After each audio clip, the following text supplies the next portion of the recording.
Hey, paisanos, it's the FeralInferno Game of the Year series.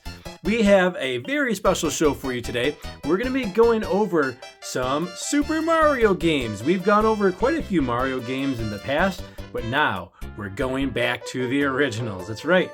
We're going back to the years of 1987, 1988, and 1990. In the last Game of the Year video that we did, we kind of split things up a little bit. We said, hey, we're going to do 89 and 91. So now we're taking a look at 87, 88, and 1990. So let's get right into it and talk about our first Mario game of the show.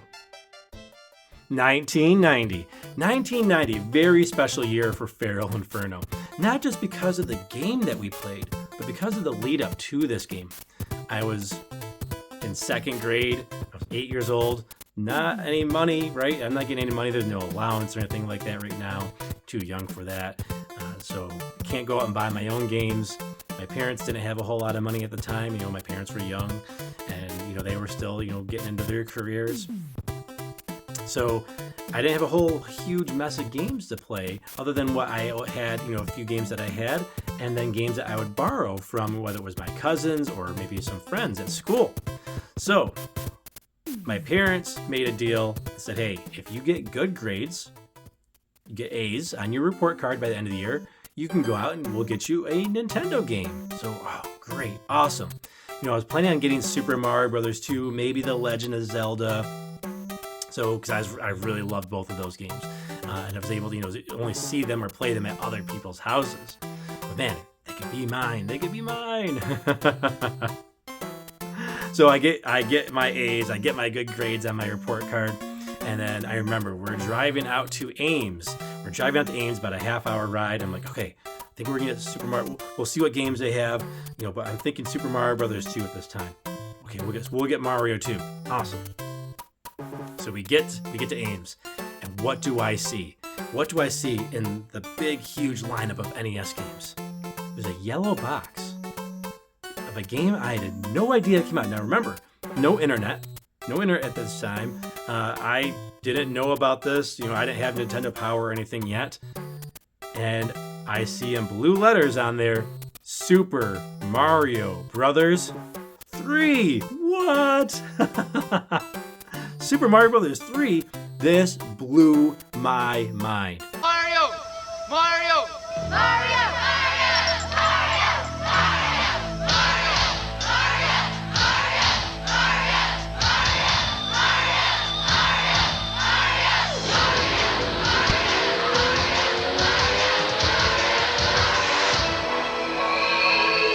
Mario! He's back. All you had to do was ask. Super Mario Bros. 3 from Nintendo. Now you're playing with power. I had no idea that there was a Super Mario Bros. 3. So what did I do? I had to get this game. There was no other game to get. There was no other choice. It was clear. We're getting Mario 3. I remember on the ride home, I'm looking through the manual and seeing all the cool stuff in the game, and I can't wait to play it. Can't wait to play this game when I get home. We pop it in the Nintendo when we get home. And I have no idea. I'm 8 years old. I have no idea what I'm doing. There's a world map. I was like, what is this? This doesn't look like anything on the box. What? I thought I got sold a bad game or something, or it was bad marketing. What is this? I'm supposed to be able to fly. I'm this little tiny Mario on this world map and can't do anything. So I didn't get the concept yet of being able to select your own stage. That was kind of a novel thing at the time. We didn't really know about selecting your own stage. It was, hey, you played World 1, World 2, World 3, maybe you warped around. But you didn't get to go around and move around on a map. So I didn't know anything about this. So the first night I had it, I didn't know how to play the game, and I was very disappointed. So as a kid, I wised up and eventually figured out, oh, hey, you can move around on this map and select levels. Okay, I get it now. I get it. I'm just sitting there trying to press the A and B button. I think I tried 2-player, and I think we played the little coin game, the Mario Brothers mini game that you could play in there. That was multiplayer. Oh boy, man, that memory that still bothers me to this day. That I couldn't figure out the world map as this little 8-year-old. But I digress.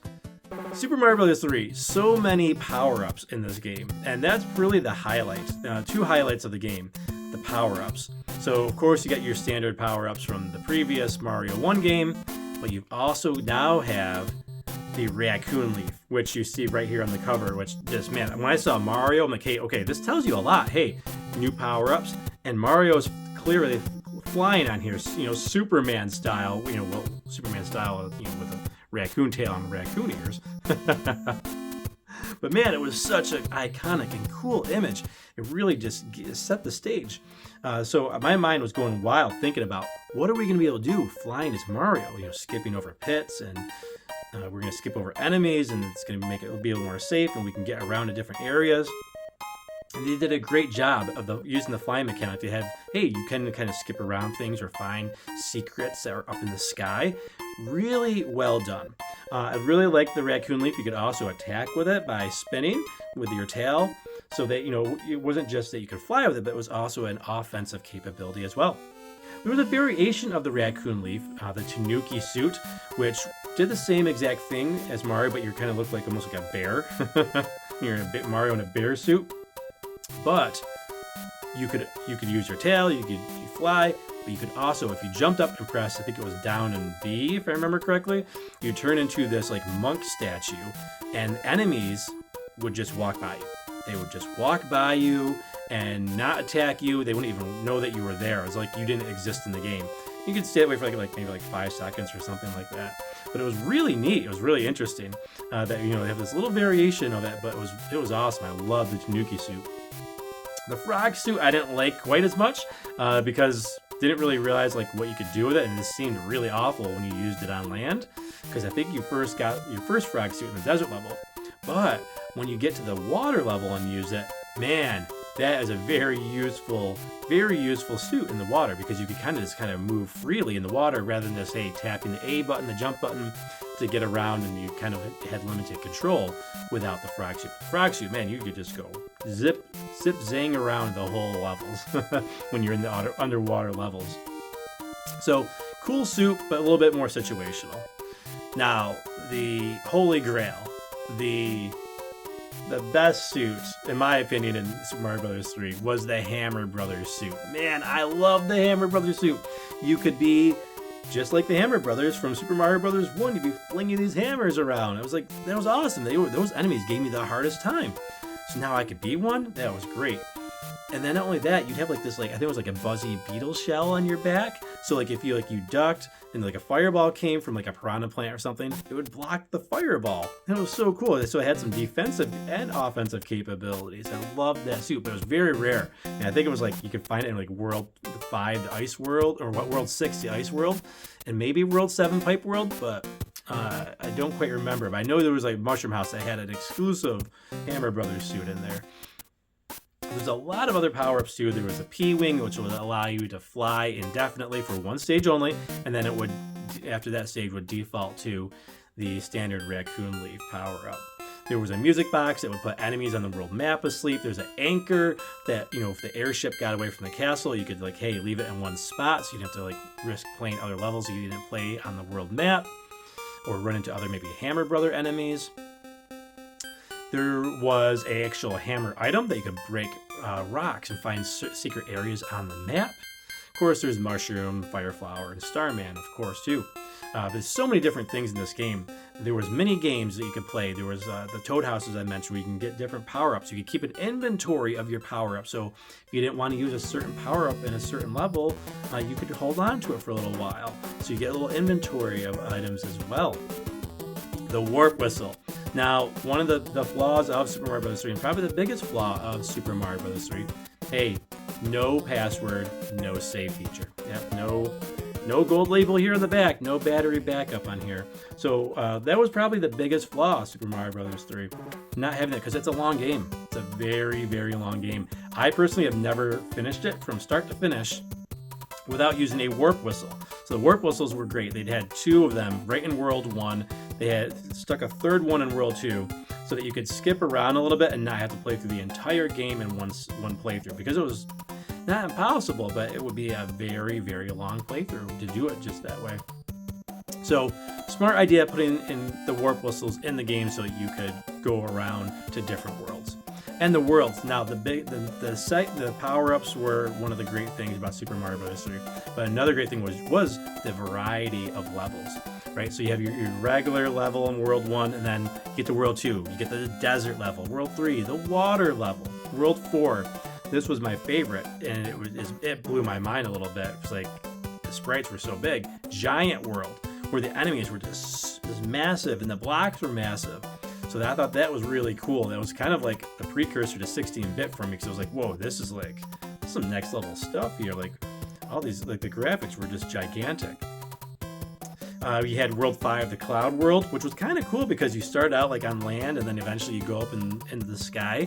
I remember in Sky World there was one level, like there's these red beetles that just fly in the air, and you'd like jump on them. There was nothing below you, and you had to know like the pattern. It was almost reminds me a little bit of the blocks from Mega Man, having to memorize some of those patterns, and like if you fell, that was it. Game over on that level. World 6, the Ice World, the standard Ice World, right? World 7, the Pipe World, which I always thought was like the hardest world out of all the worlds. There were some challenging levels there in World 7. And then World 8, the Lava World, or Bowser's area, which was also fairly tough. There were some interesting things and mechanics in World 8. I remember Bowser's Castle was pretty difficult too. So yeah, Super Mario Bros. 3, excellent game. This was definitely the game of the year for me in 1990. It definitely kept me interested for quite a long time. I remember even getting the Bowser, trying to figure out how do you beat Bowser. Bowser was an interesting boss in this game. Of course, we won't spoil that for those who haven't played it. But yeah, there's an interesting tactic to taking down Bowser in Super Mario Bros. 3, at least interesting for the time. But yeah, our 1990 Game of the Year, Super Mario Bros. 3. 1988. 1988, this was a game that eluded me for so many years. So many years this game eluded me. But I got to see this game and play this game through friends and family.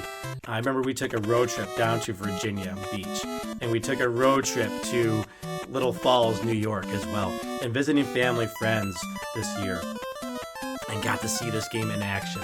Man, this game was so good, and I loved the original. Of course, I was gonna love Super Mario Bros. 2.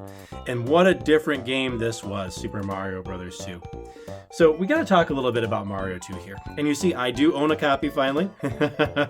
So my 1988 Game of the Year, however, did not own it until the actual NES cartridge anyways. I did own it through some other means, like maybe the GBA and maybe the Nintendo Switch Online.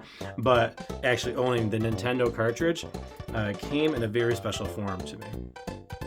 There was a lady I worked with. This is in 2019, and I had talked to her about antiquing and things like that. She was big into selling antiques and all that stuff. She had like a little flea market shop and all that. And I was mentioning like, the antiques I would really collect would be old Nintendo games probably. And I hadn't started my collection down here yet. And this was actually starting. This could be like a little precursor to the FeralInferno channel in a way. So she said, you know what? My son had a bunch of Nintendo and Sega games. Let me look around and see what I got. And so she looked around and she came back one day. She's like, here, I found one. It was Battletoads. And I was like, battle damage Battletoads? Like, it had a hole in here in the cartridge. I was like, I could see like someone getting mad and throwing the game against the wall. It would be in Battletoads and all. So I was like, if you're finding more, let me know. I'll buy them off of you. So I come in. I was supposed to have my birthday off. And I didn't have it off, unfortunately. I had to, go into work. It was busy. So it was a busy time of the year for us, so I had to go in, which sucked. But I go into work, and I see on my desk a stack of 3 Nintendo games with ribbon around it, like as a gift. And I was like, whoa, what? And that lady had dropped off at my desk 3 Nintendo games. And on the very top was Super Mario Bros. 2. And I was like, no way. I asked for this game for Christmas and my birthday for so many years, and it never happened. And then here it was, just sitting there. I didn't ask her for this particular game, never talked to her about it. And here it was. And she did, and I found out. I told her like, "Wow, that was a great birthday gift." She's like, "Oh, it's your birthday?" She didn't even know. She was just being nice and wrapped it with some, some ribbons. It's like, wow, that's crazy. What are the chances so many years later? But yeah, it was great to finally get Super Mario Brothers 2. Again, we could play it other ways, but it was special to have the cartridge. And then that's what really ignited me to start collecting Nintendo cartridges and then start doing stuff with the game room down here in the basement. Because it was pretty bland down here for a while. There wasn't really much on the walls or anything else.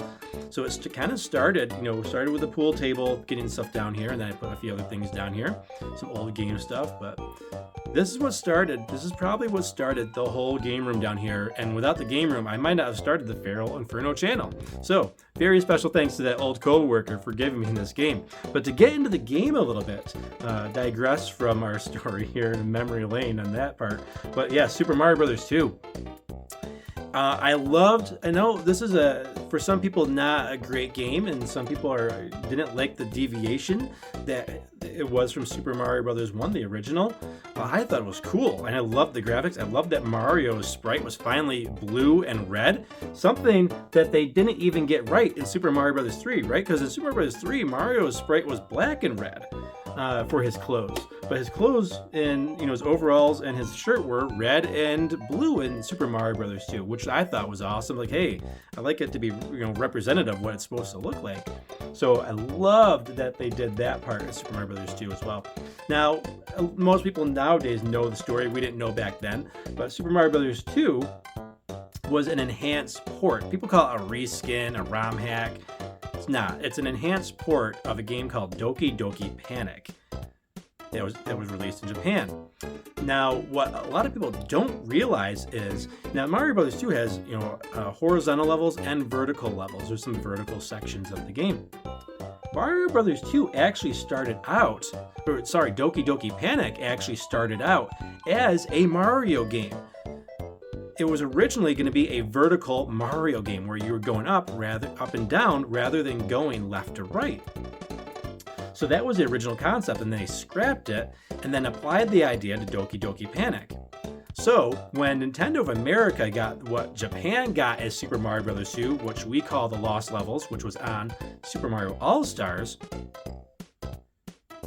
we said this game is too hard, it's too much like the original, American kids aren't going to like this game. So Howard Phillips sends the game back, talks to Miyamoto and everybody, says like, hey, this isn't going to work for us. Like, we're in a very fragile state that we just came off a video game crash. We're reestablishing video games here in the US. We need a Mario 2, but we need something different. So they went back to their old ideas. So they went to the Doki Doki Panic, put the Mario graphics on there, changed a few different mechanics, added a few other things in the game, fixed up some of the graphics as well and some of the mechanics in terms of like how the levels worked. And they said, hey, do you think the American kids would like this as Mario Brothers 2? And Nintendo of America loved it. I loved it too.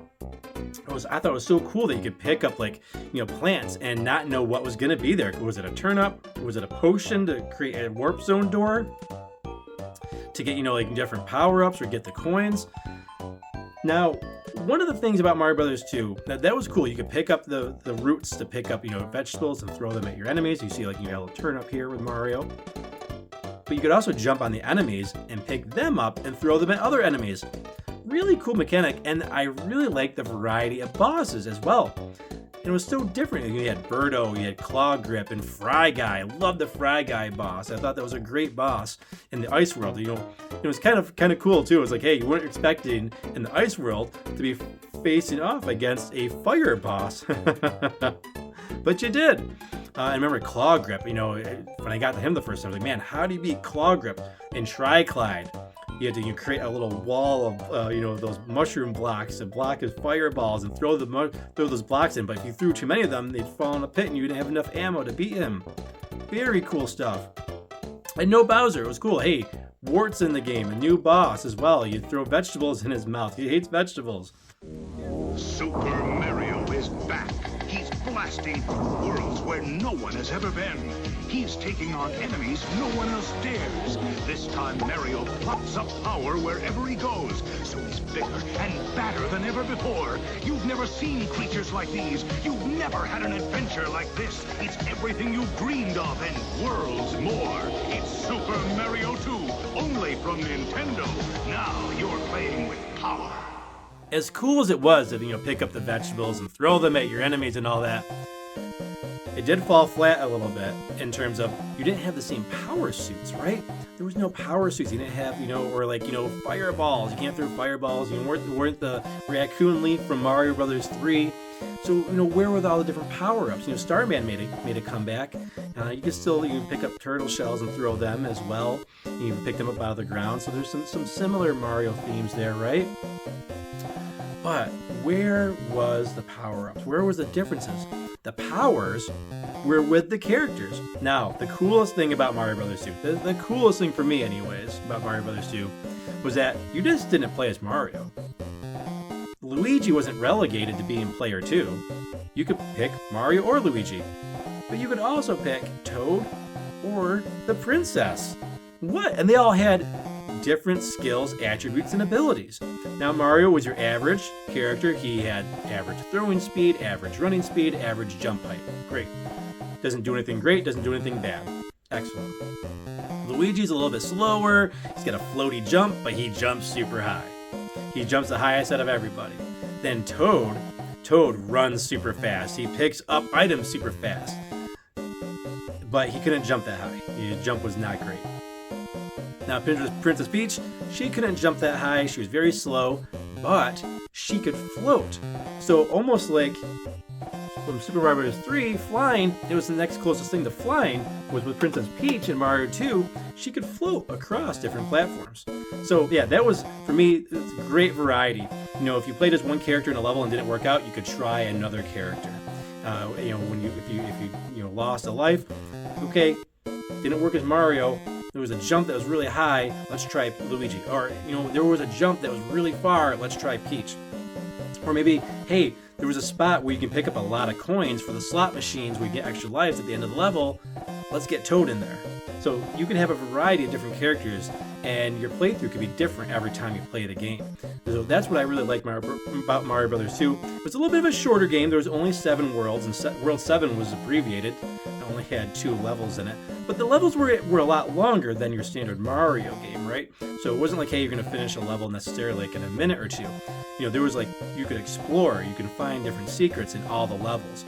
And sometimes the levels were multi-tiered. So there's one level where you're kind of outside and you have to go find a key and get inside, and then you're going to go get to another boss, Mauser, that was throwing these bombs at you. Very cool stuff. Yeah, Super Mario Bros. 2, it's a little bit of, I guess the black sheep of the Mario family. But I can relate because I'm kind of the black sheep of my family a little bit too. So, I'm a little bit different, a little bit more eccentric than some other people in my family. But yeah, love Mario Brothers 2. If you heard some things about it, like, oh, it's not as good as the others, give it a shot. Give Mario Brothers 2 a fair shot. Great game for my 1988 game of the year.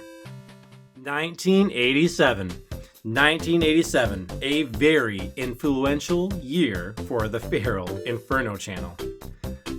This was the year that I got for Christmas, rare Christmas, I got a actual gaming console. We got the Nintendo Entertainment System. Man, I'm not sure if I can fit this all on camera here. It's a huge box. This is a box. I had to get this again because we didn't keep the boxes back then. But yeah, this is the year I got my Nintendo Entertainment System, and the year that I finally got to play for myself Super Mario Brothers 1. So we'll talk about this in a little bit, but we'll talk about how we discovered Super Mario Brothers first, right? Like a lot of us who are gamers remember our first experience playing Super Mario Brothers 1. Or even seeing it, witnessing it. And I remember I went to my cousin's house, my cousin Scott, and I had just gotten an Atari recently, and I thought that was cool. Like, hey, I can play Pac-Man at home. This is great. among other games, right? Other arcade classics. But I went to my cousin's house, and then I saw him playing Super Mario Brothers for the very first time. And it was literally like, my mind's like, boom. It just blew up. My mind's like, whoa, what is this? I can't even comprehend. I'm used to, like, you know, maybe 2 colors on the screen and using my imagination to figure out what's what on the screen. That's kind of what it was like with Atari. But Nintendo was like, whoa. Like, for me, it was like high definition graphics at the time. Super Mario Brothers. I was like, I gotta play this. And of course my cousin says, no, you can't play it. You're gonna break it. You know, those types of things. So I didn't get to play it. I got to watch him a little bit and eventually kicked me out, so I couldn't even watch him. But the seed had been planted. The Mario seed had been planted in my brain that I needed this game. So I begged my parents for a Nintendo Entertainment System, which was a tall order because they had just bought me an Atari, right? So I already had the Atari, like, so it didn't make sense for them to get me a Nintendo, and I didn't think I was really gonna get one. But I got lucky. The year 1987, for Christmas, man, we got Super Mario Brothers, and you see we have 2 different copies here of Super Mario Brothers. I got 2 different variations here. We have one, so there's one difference here. The Nintendo Entertainment System logo is here at the bottom, and there's a white line here in the middle separating Super Mario Brothers and Duck Hunt, the pack-in game. And then this one doesn't have the white line, and the Nintendo Entertainment System is a little bit larger, and in the middle here. Let me know. I have a display here with my Mario games, and I can never figure out which one to display. I don't remember which one I had growing up. And there's a reason for that as well, which we'll get into. But which one do you think is better? Let me know in the comments. The Nintendo Entertainment System logo in the middle, or the Nintendo Entertainment System a little bit smaller and on the bottom with the white line. Which one wins? Let me know in the comments. And then the one that wins, you know, we'll be the one that we display up in the game room. But Super Mario Brothers. So let's talk about the impact of the game now. The impact of the game. Man, so I finally got Super Mario Brothers. I remember what my first action was. Moving to the right. And there's a Goomba. And I run into it. And I lose my first life. I'm like, I'm a young lad at the time, like, 5, 6 years old.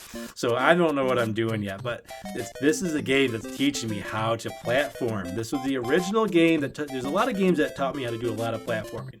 Mega Man 3 was an important one. Super Mario Bros. 3, another important one.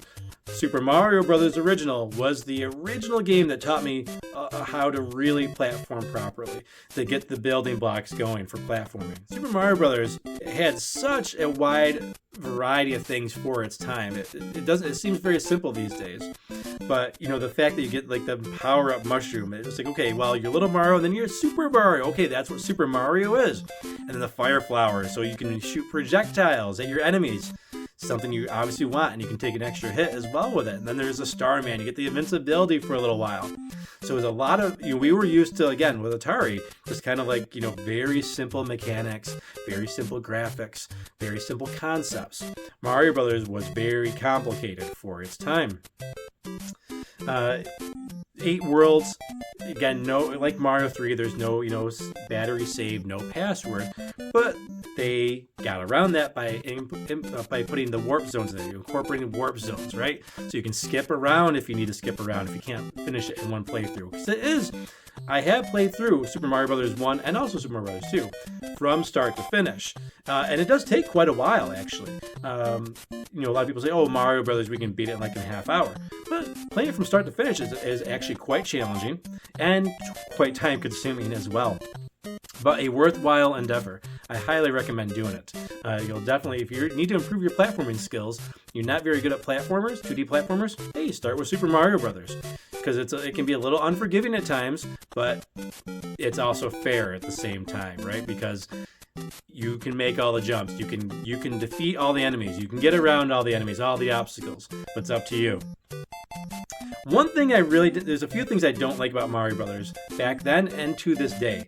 I never liked that you couldn't move to the left of the screen. If you were, as you progress right, the edge of the screen on the left would, obviously, follow. And as it followed, you couldn't go backward. There's a few castles, like you have to like go like a certain, you have to go like a certain pattern, but there's no way of knowing that. There was two, I believe 2 castles. Like you had to like, and if you didn't do the right pattern, it would just loop and repeat. It was like an endless, it was like a Mobius strip. Like you just keep going, keep going, keep going. There was no way of knowing this, and Nintendo Power wasn't a thing yet when Super Mario Brothers came out. So there was no way of knowing that. So I think that was a little bit, I know they were trying to do like something like a maze, and maybe they couldn't really do what they wanted to do with the hardware at the time, because it was still very new. But yeah, I never enjoyed that. It was a little bit too cryptic for me. We first got introduced to Super Mario, Luigi as player 2, Princess Peach, well, Princess Toadstool as we knew her. We knew her as Princess Toadstool before she was Peach here in the US. Don't believe she was Peach until Super Mario 64. Bowser as our big baddie, the Koopas, the Goombas. Toad, sorry, but your princess is in another castle. We talked a little bit about, why we don't remember, some of the differences here on the cartridges, which one I had back growing up. But, what happened was I let a old friend back in 2nd grade, let him borrow Super Mario Brothers and Duck Hunt, right? So he got to borrow 2 games, got to borrow the Zapper 2, and I got to borrow The Legend of Zelda. I wanted to play Zelda so bad. He got to play 2 games. He didn't had this for whatever reason. He had some type of, he got the package without the pack-in titles, I guess. So he got to, get 2 games and a extra controller with the light gun Zapper. Great deal for him, right? So we borrow this game for, a few weeks or a month or whatever it was. It's towards the end of the school year. And second to last day of school of 2nd grade, I, come back, say, hey, here's your Zelda game. Did you bring my Mario game? No, I'll bring it tomorrow. I'll bring your Zapper and Mario Duck Hunt tomorrow. Okay, cool, last day, so please don't forget it. No, don't worry, man.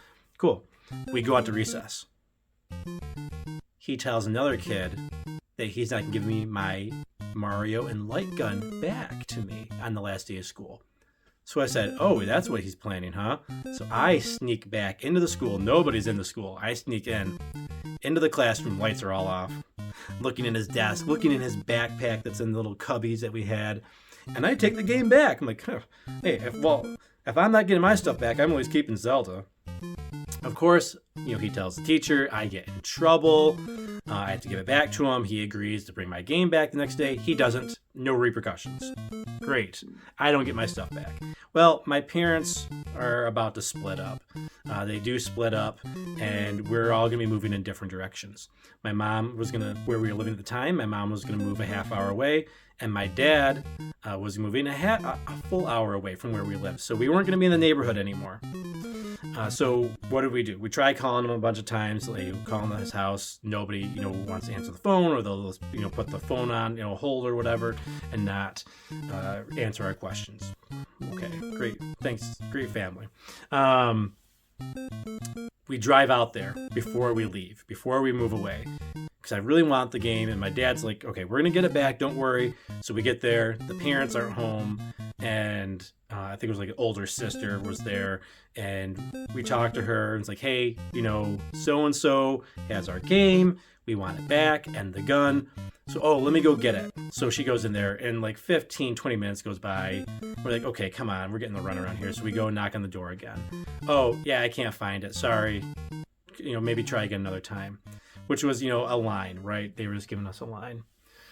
We never got it back. So fast forward like 27 years later. 27 years later after that moment. I see an episode of Happy Console Gamer, and he's talking about a similar situation where, something happened where someone didn't get their games back, whether it was him or somebody else, I don't remember from the video. But it triggered that memory. Not that I ever forgot, but it really triggered it. And I said, you know what? I got to find this guy. So I get on Facebook. I still had Facebook at the time. And I was like, I'm going to find this guy. And I find him. And I'm like, how do I know it's him? Right? Because this is like This is back in the 80s, and now 80s and 90s era, late 80s, early 90s, and now we're in the almost 2020s at the time.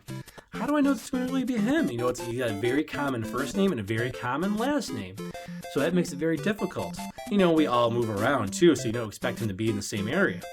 Well, I come across his photos, and in one of the photos, this was like fate. It's for Halloween, him and a friend are dressed up as who else? Who else but Mario and Luigi? I'm like, this is the dude. So I messaged him hey, you still got my Mario Duck Hunt and light gun zapper? He was like, holy crap, whoa. No, I don't, man. But wow, it's been a long time. So we talked, and I said, hey, you know what? We do Smash Brothers here at my house. So you should come over sometime. We'll bury the hatchet and all that stuff. And so he comes over with a bunch of friends. He can't bring a bunch of my buddies. He's probably afraid I was going to jump him or something. But he comes over, and he's got in the bag, he's got, he's got a duck hunt game, and he's got a light gun zapper. It's hey, we're square now. I don't want to hear anything more about it. The zapper was kind of busted, so the wire was kind of frayed, so I just cut it off and used it as a display piece because it didn't really work. But it was cool. It was funny to get the light gun zapper back. And then, to bring the game. It was cool. It was a cool way for us to... I saw him a couple more times after that for some Smash Brothers events that we did. But it was cool. It was cool to see him again and have a nice conclusion to that story, because for 27-something years, it ate away at me. He got away with that. But it was cool for us to bury the hatchet, get my Mario game, my Duck Hunt game back, get the Zapper back, and yeah, cool end of the story. And yeah, Super Mario Brothers, definitely my game of the year, my first Nintendo game that I played, and my game of the year for 1987. Very special game. So yeah, those were our games of the year, our Mario games of the year for 1987, for 1988, and 1990. Now, as we do here on the Game of the Year show, what would happen? Of course, this would never happen with these games, given that they are Mario 1, 2, and 3. But what would happen if all three of these games were played in the same year? If I experienced all these games in the same year for the first time, which would come out on top? It's a tough question, right? Super Mario Brothers is so iconic. Super Mario Brothers 2, so unique. And Super Mario Bros. 3, so vast. Now, of course, as classic as Super Mario Bros. 1 is, it doesn't really hold up quite as well as the others. Still a good game to this day. But, it had some of those flaws like we talked about. So, for me, it comes down to Super Mario Bros. 2, Super Mario Bros. 3. Now, this is definitely a more unique game, a lot more replay value, in my opinion, only because of the different ways you can play the game. You can play the game 4 different ways with the 4 different characters, where Super Mario Bros. 3 is so much game, so much variety of game, so many different levels as well, all the different power-ups. Very tough call with these two games. But for me personally, the game that I like to pick up and play again, it's actually going to be Super Mario Bros. 2. And that may surprise some people, right? Because Super Mario Bros. 3 is considered one of the best games of all time. But for me, Super Mario Bros. 2 is a little bit more accessible because you have the different characters. It's not quite as long of a game. You can get around a little bit better. There's also the warp zones in this as well if you want to take them, but you can also beat it from start to finish without too much trouble. So that's why I think Mario Bros. 2 is the most accessible of these 3 games to just kind of pick up and play even to this day. And maybe you want to maybe you're good with one character, you want to try a different one. When I was growing up, I always liked playing the princess, right? Because hey, she could fly, or she could float, or maybe even Luigi because you can jump so high. You kind of cycle through those 2 characters as a kid. But as an adult, I like playing as Mario and Toad. It might be a little bit more challenging, but it's also you can go a little bit faster. You can get more extra lives because of Toad. They can pick up things faster. They can get through the levels faster. And you see some of the advantages that Mario and Toad have over Luigi and Princess, right? So they might be able to jump super high or jump super far, but man, the other characters could do other things too. So there's things that you can still discover in this game and new ways to play it, even to this day. And that's why if I had all the three of these games had to go up against each other, it'd be Super Mario Brothers 2 for me. I know it's a little bit shocking. Thank you so much for this Super Mario Edition Game of the Year show. I know it was a whole lot of Mario. We've only got a couple more shows left here on the Game of the Year series, other than going through and doing our our game of the current years, but going back in the past. We only got a few more shows left. Thank you so much for joining us today, and we'll see you on the next one. Take care.